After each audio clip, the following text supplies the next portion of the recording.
എൻ്റെ കുട്ടികൾ ഈ പേഡിൻ്റെ ആഡൊക്കെ കാണുമ്പോൾ അവർ ചോദിക്കുമ്പോൾ ഞാൻ ഡീറ്റെയിൽ ആയിട്ട് അവർക്ക് വിശദീകരിച്ച് പറഞ്ഞു കൊടുക്കാറുണ്ട്. കാരണം നമ്മളെ മക്കൾക്ക് നമ്മൾ കറക്റ്റ് ഇൻഫർമേഷൻ കൊടുത്തില്ലെങ്കിൽ അവർ ഇൻഫർമേഷൻ തേടി പുറത്തു പോകും. ഇത് പെൺകുട്ടികൾക്ക് മാത്രമല്ല, ആൺമക്കളോടും നമ്മൾ പറഞ്ഞ് മനസ്സിലാക്കണം. മുന്നിൽ നിൽക്കുന്നത് ഏത് സ്ത്രീയോ ഏത് പെൺകുട്ടിയോ അവളുടെ മുലകളിലേക്കല്ല, മുഖത്ത് നോക്കി സംസാരിക്കാൻ നമ്മൾ പഠിപ്പിച്ചു കൊടുക്കണം. കാമത്തോടെ അല്ല, സ്നേഹത്തോടെയും ബഹുമാനത്തോടെയും അംഗീകരിക്കാൻ അവരെ നമ്മൾ പഠിപ്പിച്ചു കൊടുക്കണം. ഇതൊരു ലൈംഗിക അവയവം മാത്രമല്ല.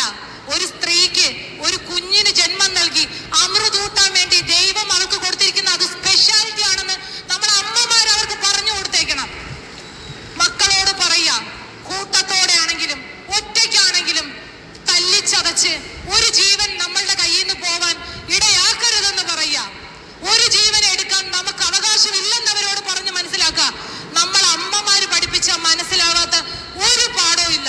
സീരിയസ്ലി പറയാം, നമ്മളെ മക്കളോട് അമ്മമാര് പഠിപ്പിക്കാത്ത ഒരു പാഠവും ലോകത്ത് ഒരാളും പഠിപ്പിക്കാൻ പോകുന്നില്ല.